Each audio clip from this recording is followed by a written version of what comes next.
Hello, welcome back to Consider Christ. Now, continue from where we left off. You will realize that the background of the Israelites, coupled with the introduction of the law, made it very difficult for them to see God as a father.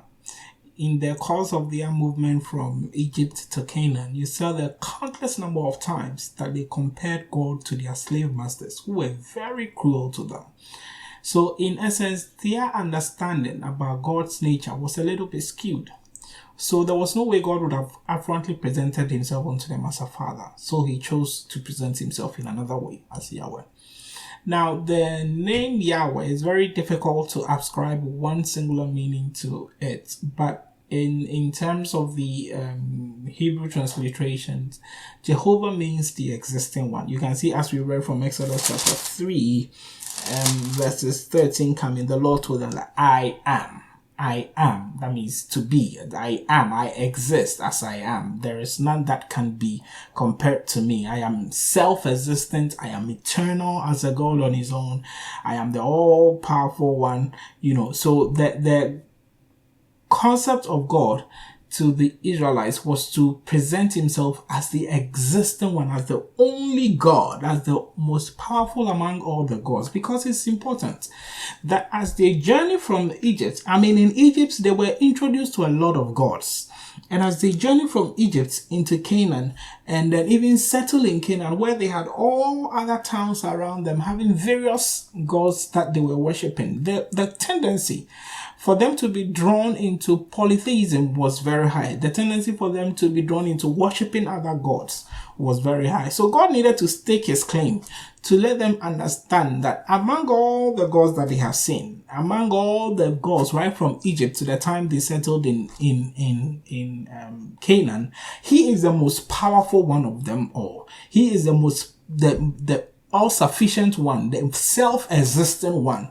And then he is the one that they have to rely on. They have to draw their existence from, because he is self-existent. So throughout the introduction of the name of Jehovah, the idea of God was to present himself as a powerful God, to present himself as a self-existent God, to present himself unto them, that because he self-exists, they need to trust him, they need to rely on him and draw their existence from him, such that they will trust him and not be drawn to believe in the other gods that they have come to believe in from Egypt right onto Canaan.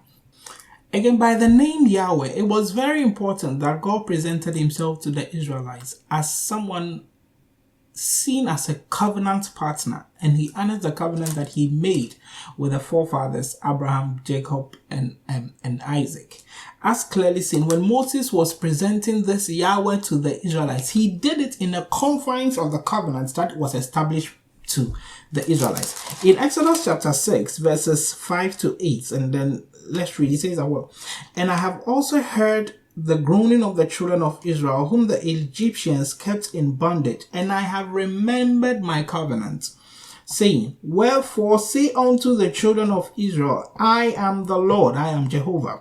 And I will bring you out from under the burdens of the Israelites, and I will rid you out of their bondage, and I will redeem you with a stretched out arm, and with great judgment. I will take you to me for a people, and I will be to you a God. And you shall know that I am the Lord your God, who bringeth you out from under the burdens of the Egyptians.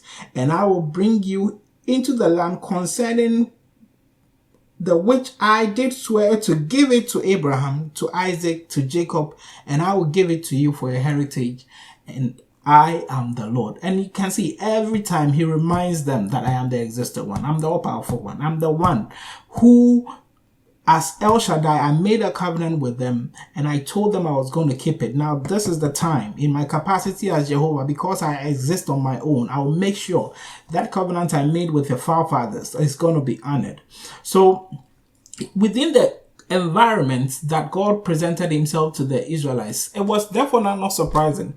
The Israelites limited God in his in their understanding of God to his redeeming acts, to his ability to take them out of bondage, his ability to redeem them from the shackles of the Israelites and place them within the land. But God also needed to communicate. Despite how they saw God, God needed to communicate to them that I am the all-sufficient God, and it is time that I honor the pledge I made to Abraham, that you will see that I am that powerful God.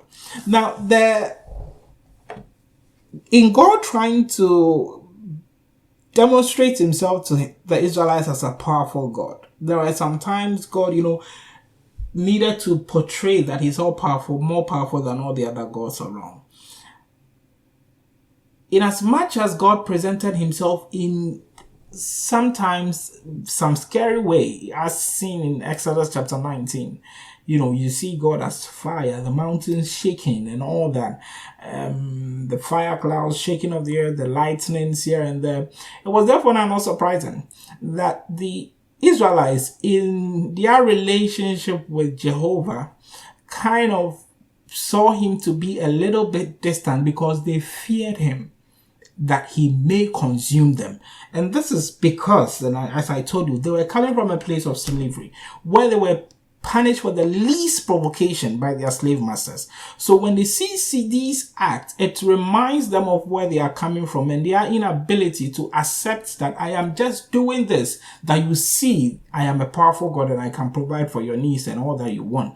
But that in turn, God's message to them, they misinterpreted it and then rather drew back a little bit. So in Exodus chapter 20, God invited the Israelites to come see him, and he wanted to make a covenant with them where he was going to make them priests and a holy nation in Exodus 19, 5 and 6. And then in verses 18, when God was showing up, Moses had communicated this to the Israelites and they were willing to see God. When God was showing up in Exodus chapter 20, verses 18, and the people saw the thunderings, the lightnings, and the noise of the trumpets, and the mountain smoking. And when the people saw it, they removed themselves and stood afar off. And they said unto Moses, Speak thou with us, and we will hear, but let not God speak with us, lest with that. Because they had an experience that when they see these things, it's like they feel they are going to be consumed. They are going to be punished. Because as a slave, you don't have to do anything for your master to punish you. Least provocation and you can get it. So when they see these things, in as much as God was trying to communicate his nature as being very powerful and being enough to protect them from anything that has the potential to harm them, it rather caused them to withdraw a little bit because of their experiences, because of how they have been treated in the past. So all these things in God trying to communicate himself as Yahweh was revolved around the need that God needed to establish himself as the existent one, as the self-existent. He does not need anyone to exist like the other gods, and that should cause the people to trust in him, that should rely on him more and draw their existence from him, and to also portray his nature as a very powerful God, as someone who is more powerful in protecting them so that they do not trust in any other person. So all these things, coupled with other things, were the need for God to present himself unto the Israelites as Yahweh. But that, coupled with all the other traits that we'll see in the Old Testament, Abraham, Isaac, Jacob experienced God as El Shaddai. The Israelites saw him as Jehovah. There were other people who experienced him in one way or the other. And all these things come together, and then that gives us a fair idea and a clear picture of the kind of God that existed in the Old Testament. And you will see that when all these parts are put together, you will see that it will be consistent with the nature of God as a father, as one who nourishes his family, as one who protects his family, and as one who maintains his household or his family. And everything pieces as a puzzle together to demonstrate that God has been consistent in the Old Testament, just as he has been in the New Testament. Trust in him because he never changes. My name is Enes Wana, and this has been Consider Christ. Shalom.